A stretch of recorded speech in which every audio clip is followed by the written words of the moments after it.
Hello, I'm Laura McHarrie at The Hidden Edge with another tea break tip on how to use business models and tools to help you manage your growing business.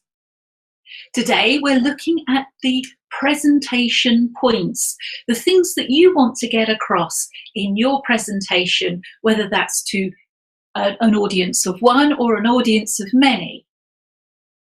So why are points important to you? And why are they relevant to your audience? That's where we have to start. And what do you want to get them to do afterwards for you? Let's have a look at the first slide, which is about concentration and interest.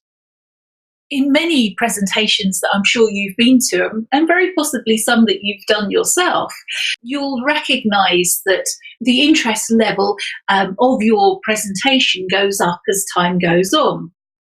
But the audience has high concentration right at the beginning, and that dwindles off as time goes on. The optimum concentration and interest level sits between the two. Now, that's not a particularly great place to be, really. So in terms of creating interest and keeping concentration, we have to look at the way that we're putting the structure of our presentations together. Because really what we want it to look like is something like this: high level of interest, high level of concentration over a given period of time. And at the end, of course, we want them to commit to doing something that we want them to commit to. I've chosen Andy Bound's JOLT because I think it's a really useful mnemonic. And JOLT stands for judged by, objectives, like doing, and the time frame. Judged by asks the question, how is the audience judged? How do their superiors or their customers judge if they've done a good job or not? Generally in business, people default to seeking to do well in the areas where they are judged. Objectives simply means that their business and their personal goals, what are they looking to achieve? Like doing covers what they like doing, not just at work, but in their spare time too.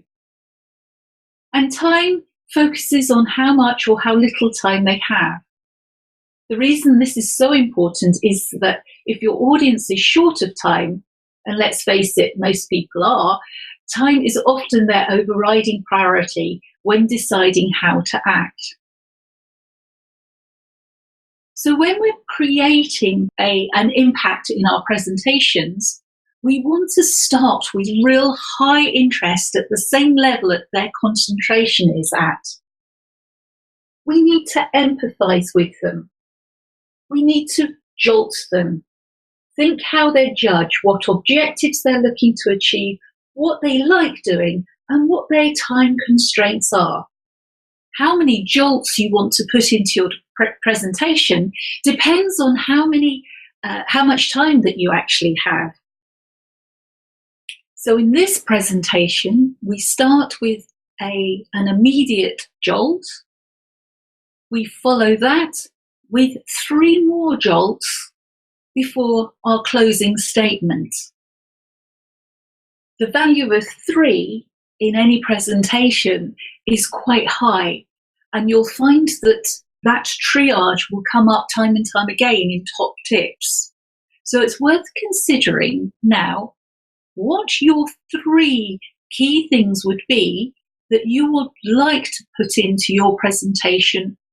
So now we need to create some jolts. Here's some examples on this slide. But what you need to do is to sit down, brainstorm all the points that your audience would benefit from your particular offer or service. And you're thinking about what they would get from this. So you need to stand in their shoes. And once you've got that list, then start to narrow it down.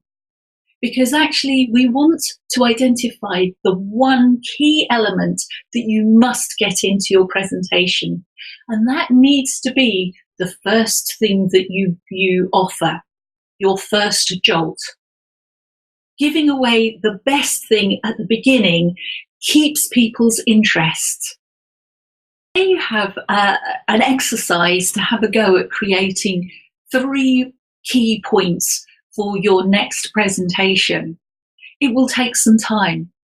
The key thing about presentations is that they can't be done last minute. You really do need to give some thought to them beforehand, and it can't just be done in your head, because again, you need to give some thought and some practice to getting the message across so that it sounds smooth and it sounds natural to you.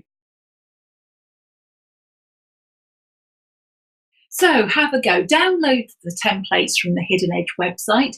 Do share your stories there too. Many thanks to Andy Bounds for his JOLT explanation from the jelly effect. And until next tea break, enjoy this one.